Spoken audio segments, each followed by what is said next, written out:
Hey guys, so today I'm really excited to share this video with you. As you can see by the title, it's my U.S. rifle collection. And this is something I've been working on for several years now. And I've got just about every rifle that I want, except for really one. And as I bring you in closer and kind of show you what I have and go over things, I'll tell you what that is. But, you know, I just love these old war horses. You know, I like collecting, you know, from different countries and everything.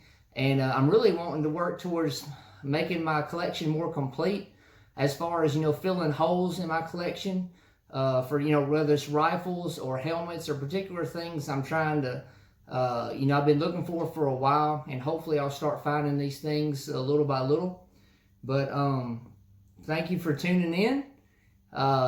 It's been a long day for me. I almost didn't make this video today because I'm really tired, but I wanted to do this for you guys. Video that some of y'all been requesting, you know, for a while. And today's the day. So I'm going to bring you in and let's see what I got. All right, so here is my U.S. rifle collection. And as you guys know, have been watching me, you know, some of this takes a lot of planning to do. And today's Monday, so it's kind of a rough work day for me. But been looking forward to making this video all day today. I love sharing my collection with you guys and hearing, you know, reading and hearing your feedback. You guys are always good about that. So I'm thankful I have the energy to do this.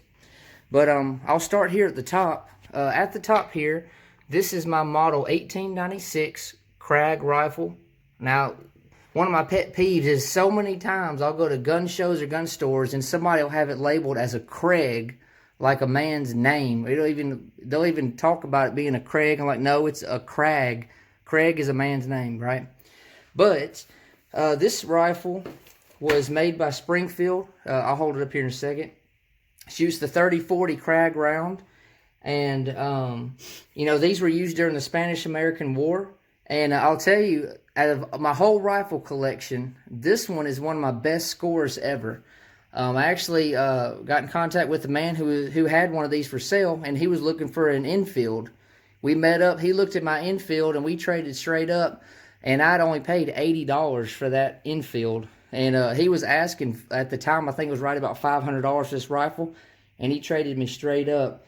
So I couldn't believe it. You know, it was a great deal.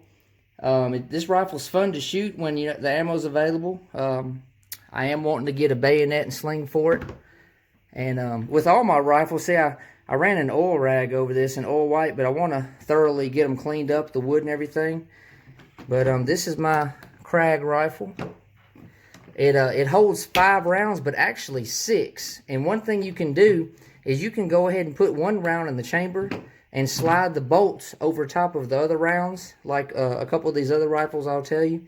And you actually have 6 rounds instead of 5. But see right there, model 1896, U.S. Springfield Armory. I don't mind showing you guys serial numbers. I'm not paranoid like everybody else or a lot of other people. But it's got the cartouche right there, you know, the marking in there. Great rifle.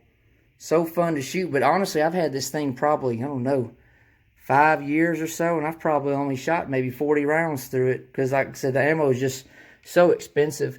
But, you know, these rifles are definitely going way up in price. I see a lot of people trying to get $800 for them or $1,000.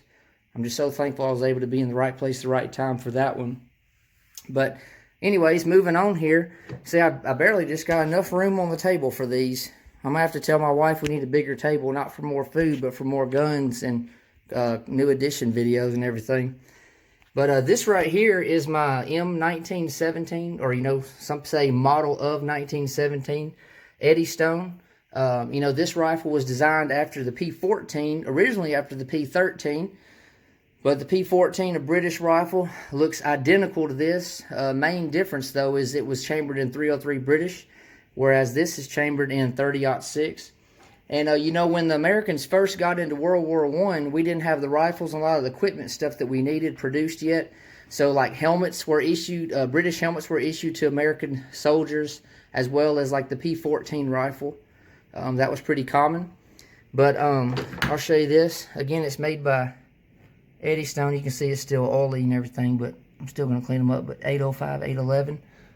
Really, really nice rifle. This is definitely one of my favorite bolt-action rifles for sure. I'd like to get a bayonet and sling for that also. Again, you know, me working towards being a completist, you know, I want the bayonet and sling for every rifle. But I'll tell you, you know, going by the serial number, this rifle dates to 1918. It actually dates to July of 1918. And the barrel, if I can show you guys, the barrel is dated, see, it's got a 6, and then it's got a -18. If I can get it to zoom in, 618, and there's the flaming bomb ordnance, and it's got an E above it for Eddystone. It's an Eddystone Receiver, Eddystone barrel. Receiver, like I said, dates to July 1918, barrel June 1918, so I guarantee you the barrel and the receiver have always been together. There's a high chance of that. Just about everything is Eddystone as far as the parts. Most of you guys know that Remington made some of these, as well as Winchester. I'd love to have a Winchester. That would be awesome. This rifle actually shoots 7. It holds 7 rounds. Now, again, you can load 6 in the internal magazine, and then you can go ahead and chamber 1, and you can hold the top round in the box magazine down and slide the bolt over top of it, and go ahead and you'll be ready to fire the one you've chambered, that you've stuck right into the chamber. But great rifle, a lot of fun to use, a lot of fun to shoot. Again, 30-06, the most common round for U.S. rifles. Another thing, kind of a fact, is most of you guys know about Sergeant York and the heroic deeds and stuff he did. And he actually used an M1917 rifle. You know, a lot of people say it was a Springfield 03, and it wasn't. You know, not to argue, but it's facts. It was an M1917. So he used one of these rifles just like this. He, you know, took out some machine gun nests and captured like 132 Germans. But great rifle. This one I paid $600 for. I got it like 2 years or so ago, and I'm happy paying that. I think that was a good price. I actually saw them recently when I went to the CMP. They were going for $600 there, so I think I did good. Hopefully get a sling and bayonet for it. Moving on here, I have 3 of this next rifle, and I'm going to go ahead and just kind of show you guys here, and I guarantee you most of you don't even know what these are. Of course, I'm just kidding, because most of you should know what it is just by looking at it here. I have 3 M1 Garands, and starting in I guess in the earliest to the most current one, I guess. This top one here, I actually got at the CMP, you know, Civilian Marksman Program. If you haven't already, I made an unboxing video of the 3 rifles I got there. I made a video of my experience there. And if you're interested in applying for a Curio and Relic license, I made a video on that as well. So please check those out. But this first M1 Garand, it's a Springfield. And I'll show you the receiver. It dates to December of 1942. And it also has a May 1946 barrel. And it's graded a service grade. Let me show you. Do the best I can with what little room I have on the table. 107/69/53. Very nice rifle. See, I've already greased it up and everything, went through it and all that good stuff. Great rifle. Like I said, it's got a 46 barrel, so, you know, just after World War II ended. But I love these M1 Garand rifles. Again, 30-06 round. And they're so fun to collect now. Again, I've got 3 of them, and I hope to add more. I'd like to have a Winchester one day. That would be great. But again, service grade, and I paid $750 for this M1 Garand, which I'm more than happy with. It's a great deal. I'm telling you, if you want an M1 Garand, CMP is the way to go. Like hundreds and thousands of times a week, it seems like, on a lot of the military Facebook groups, people ask, where's the best place to get an M1 Garand? You know, and it's almost like, you know, it's said so many times. I wish a lot of these Facebook groups would just go ahead and put it in the post, the pinned post or something. But, I mean, you'll see the CMP is mentioned numerous times, but yet people all throughout the day, all day, every day, keep asking about where to get an M1 Garand. But it's all about sharing knowledge and everything, so just helping fellow collectors out. But, again, $750. This next one here, I'll show you. I actually got this one at the CMP as well. 1954659. This one dates to September of 1943, and it has a March 1945 barrel. A receiver and barrel are Springfield, so that's awesome.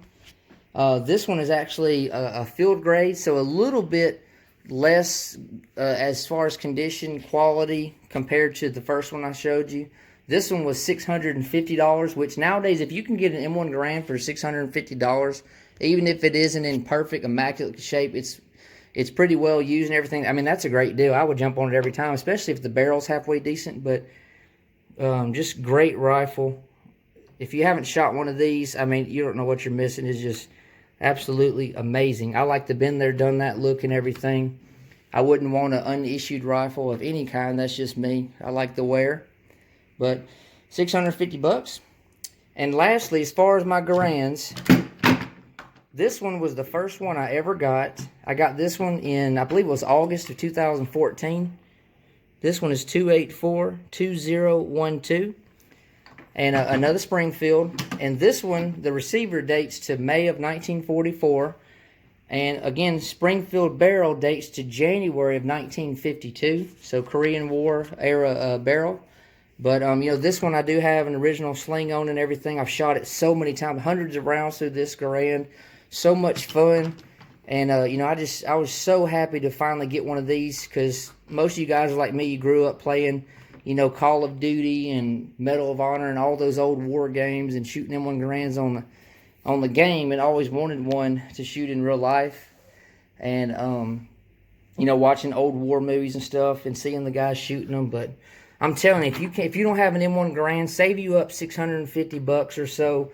Drive to Alabama, Eddystone, Alabama, or Port Clinton, Ohio, I believe, to the North Store and get you one. It's worth it. Whatever you got to do, if you got to cut back on some stuff for 2-3 months or something, get you an M1 Garand for sure. CMP's the way to go. Moving on here. Oh, I'm sorry. I paid $800 for this one in 2014. Might have been a little high in 2014. But now, you know, most guys are trying to sell M1 Garands for $1,000, $1,200, $1,500. And, you know, me personally, I would never pay $1,200 or $1,500 for an M1 Garand. That's just me personally. Because, I mean, there's just so many of them out there and everything, and ways of getting them. But, I mean, if you got to pay $1,000, $1,200 and you're happy with that and that's money well spent, then, you know, more power to you. Not trying to take anything away from you. Everybody just has, you know, their personal preference on different things. Moving on here. This is my 03A3. This is a Smith Corona. See, 03A3. Serial number 4760924.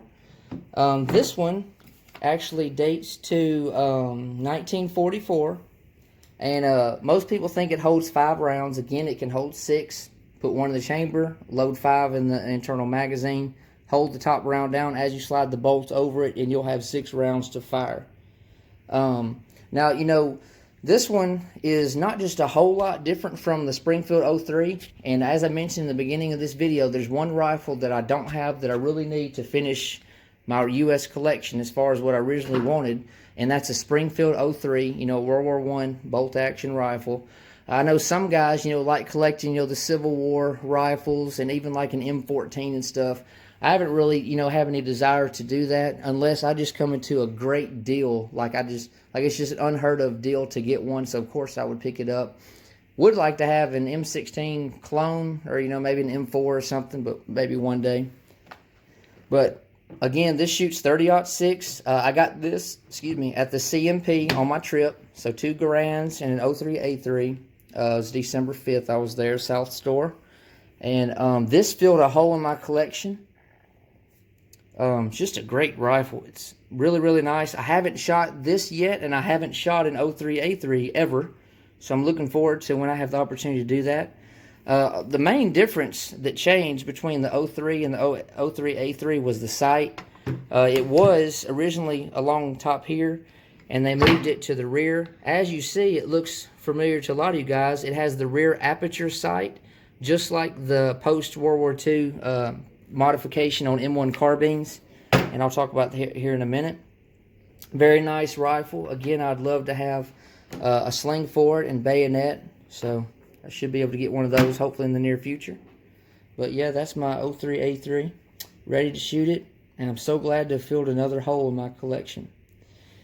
Alright, now moving on, my last 2, I have 2 M1 Carbines. Now, most of you guys might know this or might not, but there was around 10 to 12 companies that made M1 carbines.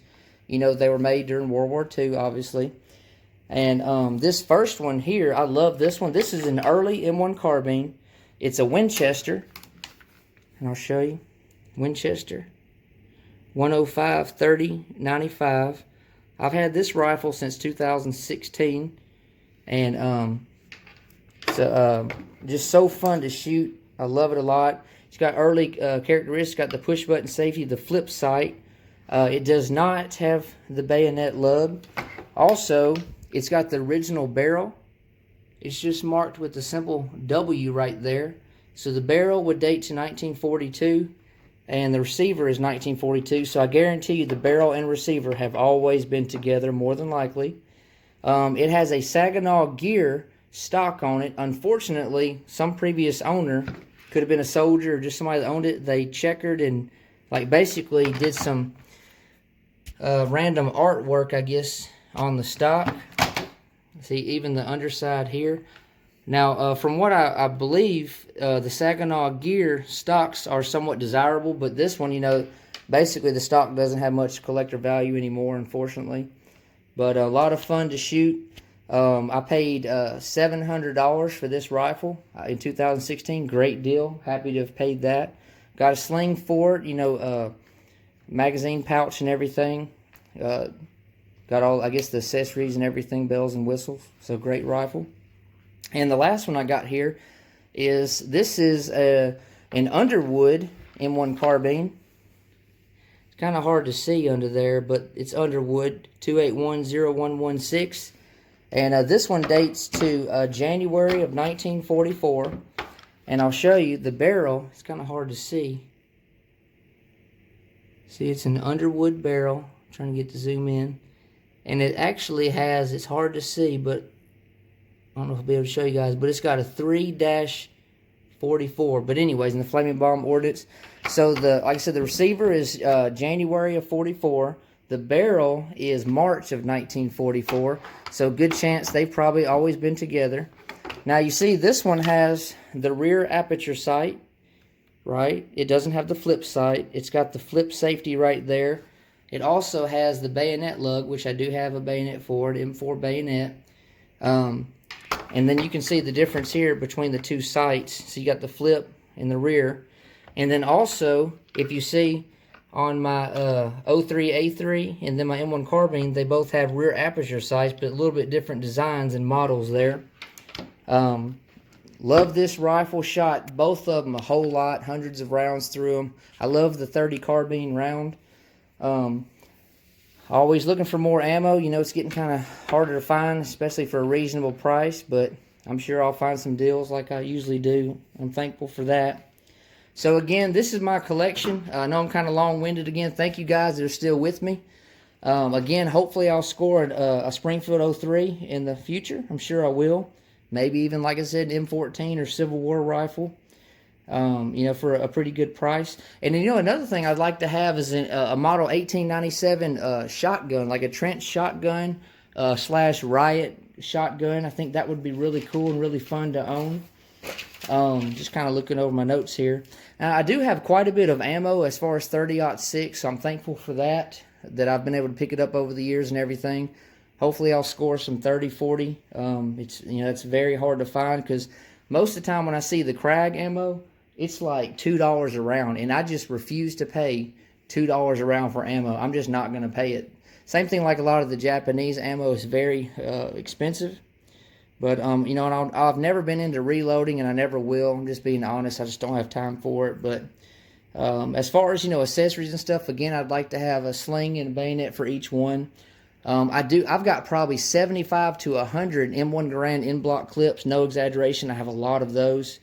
I've got quite a few stripper clips that could be used for like the 03A3.